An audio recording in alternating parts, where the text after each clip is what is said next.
My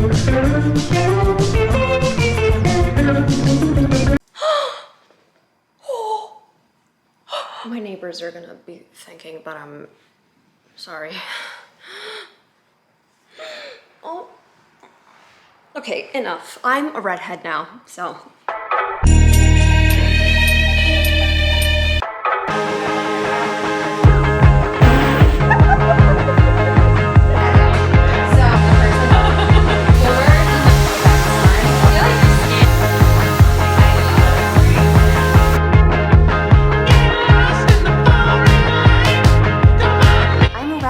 I'm a little ginger. I'm in my carrot era. I'm in my traffic cone era. I'm in baddie mode era. Rupert Grint era. Ed Sheeran era. I'm in my Ed Sheeran. Hi everyone. I decided to drastically change my look. Also, sorry if you hear my cat shitting in the background. She makes a lot of noise when she shits. She's not the only one. I changed a lot about myself in like the last 3 weeks that I've been living alone. A lot has changed up here mentally. Let's talk about it. Also, guess what I'm doing tomorrow, which is the most terrifying thing that I've ever done. I'm speaking to children. Nicole, you're allowed in an elementary school? I don't know. I literally don't know. I haven't been in a public school in literal years. I'm really excited because I get to speak about me doing YouTube and everything. If this is an elementary school student that I met today and you are watching this video and this is your first time seeing me, hi, hello. We don't say bad words on this channel. This is a clean channel. Ask your parents before you can watch me. There's Clemmy. She's having the time of her life because I put 8 hours of cat TV on, whatever that is. It's just like pigeons and little bunnies and wandering around, and Clemmy absolutely ate it up. Right, Clemmy? Right? Adam visited me. My boyfriend. I don't know if you guys know I had a boyfriend. Adam visited me and helped me put up the vinyl wall. My apartment's starting to finally feel viewed, and the apartment tour is coming very soon. I literally spun once and I already feel ill. Right now, it is the nighttime, and I need to be speeding up because I'm going home for the first time and showing my little family my little hair and my little tattoo, and then I'm going to the doctor's tomorrow morning in my hometown, and then I'm gonna go speak to children and shit myself because I'm scared of children. In my neighborhood, there's a few schools. Occasionally the kids will come around and occasionally the kids will all walk together on a little rope. It's like exposure therapy for me. I like watching them. Yesterday when I was getting my hair done, I said to like a 6-year-old, I love your mask.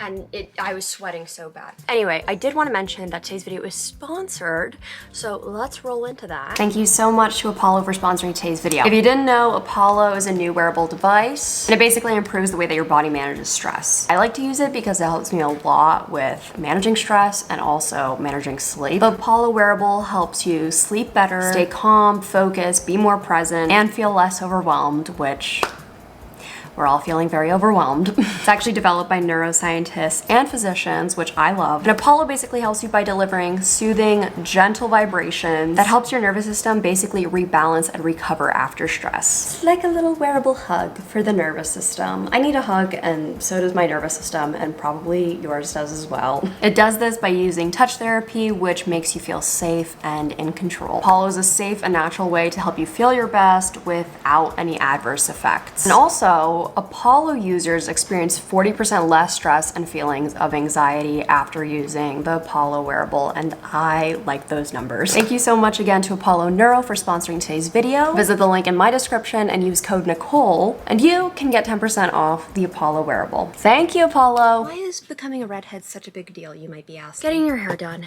is not a big deal. Okay, I don't want it to be like, Nicole made a whole video about changing her look. But me getting my hair done is a strong sign that my OCD meds are in fact working. Let me explain. If you guys are new to my channel or just didn't know, I was diagnosed with OCD. And I started medication for OCD a little while ago. And being on OCD medication has completely changed my life for the better. I hope that you guys know that that is not an exaggeration. If I was not on OCD medications, I don't think I'd be able to move out on my own.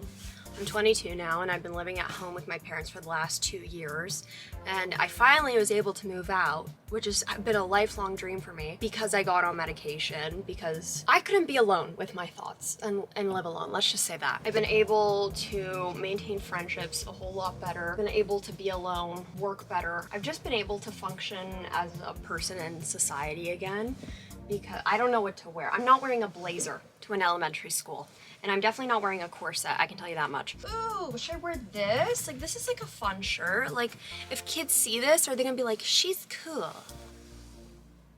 Or am I gonna make them uncomfy? Something that I cared way too much about was the way that I looked and the way that people had perceived me, and I always want to be likable, and I always felt really anxious whenever I would make any like drastic change to myself, because I'm like, it's irreversible, I made a mistake. And something else that my OCD did to me was tell me that there's only one right option in life for everything, and that I had to make my best guess. And if I had kind of been like unsure of a decision, I felt like the world was over because I didn't choose the right thing. For example, if I went to like a grocery store and if there were 2 cans of soup, like one is split pea and the other one is split pea but off-brand, I would have to do research on those cans of soup and be like, okay, which one has the best reviews? Okay, but this one's cheaper. But okay, this one has more ounces in it. And like sit there for like 20 minutes on one can of soup, or longer, depending on what the item was and depending on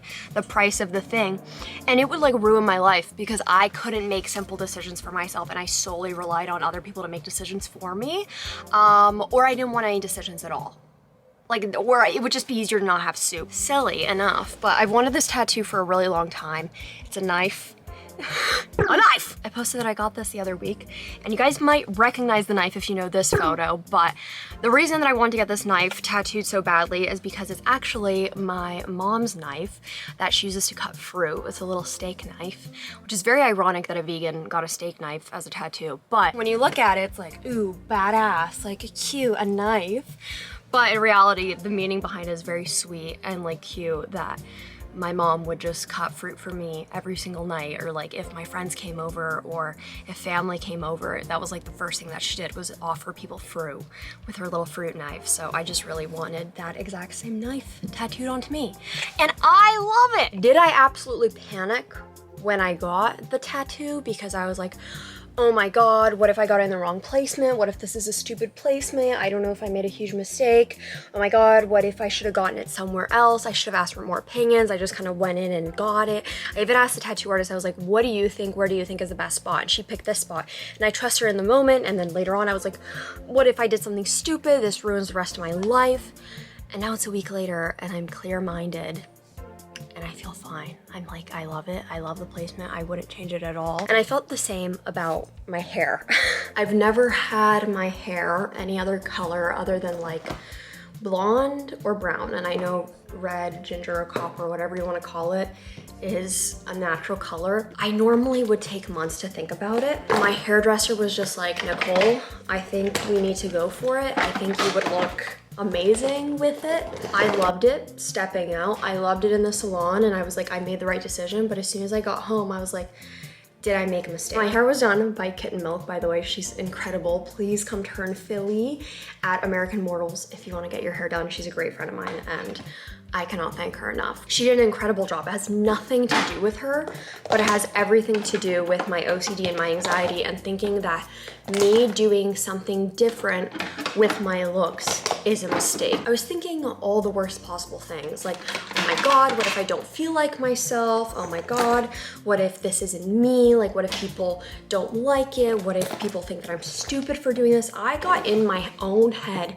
so badly for no reason, just for me to be like completely obsessed with it, and everyone in my life being so kind to me about it and so sweet. That's OCD for you. It'll put thoughts into your mind that are not even relevant nor important and be like, this thing is gonna go wrong, even if nothing is wrong at all. And that's why I say, I don't wanna make it seem like, oh my god, getting your hair done is the biggest deal in the world or anything. It's not, it really isn't. However, this is a huge step for me in terms of my mental health, the fact that medication and working on myself, truly my progress over the months has only gone up because I wouldn't have even been able to do things like this, like getting a tattoo kind of spontaneously and trusting my tattoo artist, or changing my hair significantly and trusting my hairstylist, and me kind of making all these spontaneous decisions. I guarantee you, if someone from my hometown had reached out to me like half a year ago and asked me to speak at an elementary school, yeah, I would have said no. I literally would have said no, because I would have been so extremely terrified, because my OCD would just get so bad and put terrible thoughts into my head. So I'm just really happy and proud of myself that I'm making all these little changes, right, Clemmy? Clemmy got some CBD oil so that she's not too anxious on the road, right, Clemmy? She's looking at her own reflection. I get it, girly, me too. Are you high? Are you high, Clemmy? Yes, I know CBD oil doesn't make you high. It's funny to joke that a cat is high. It's funny, it's funny. Okay, what else do I pack? I'm literally only gonna be there for like a day. My mom was telling me like, oh, Nicole, it's gonna be such bad freezing rain. You will have to, you know, stay home until maybe Saturday or Sunday. Keep in mind, it's Wednesday right now. Don't take unnecessary, treacherous journey. I don't know. Don't make unnecessary journeys. Also, I wanted to mention that I got the craziest DM on Twitter. I screamed about it for a long time. Someone named Dr. Phil, I'm assuming it's really not Dr. Phil, unfortunately, sent me this photo that is someone in labor with my earrings that I designed that said, just got these for my girlfriend in celebration of having our first child. We're in the hospital now and awaiting a birth. She's a big fan of yours and watches all your videos. If you could shoot her a DM, it would make her day. Thank you. Make her day? You're having a child. Me make your day. Clemmy, I would make your day the day of the birth of your first child. That's the nicest thing anyone has ever said to me. Fuck my boyfriend, fuck my best friend, fuck my family for being like, we love you, we support you. These people support me. Those people love me. Those people are fucking awesome. Congratulations on your first child. Congratulations on giving birth. Congratulations on being the coolest person ever for popping a child out of you. You guys are sick in a good way.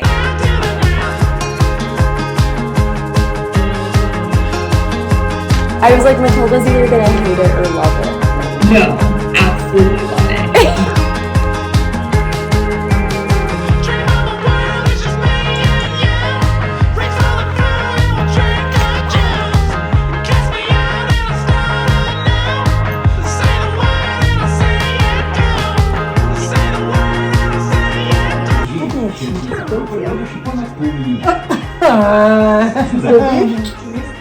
Look at it.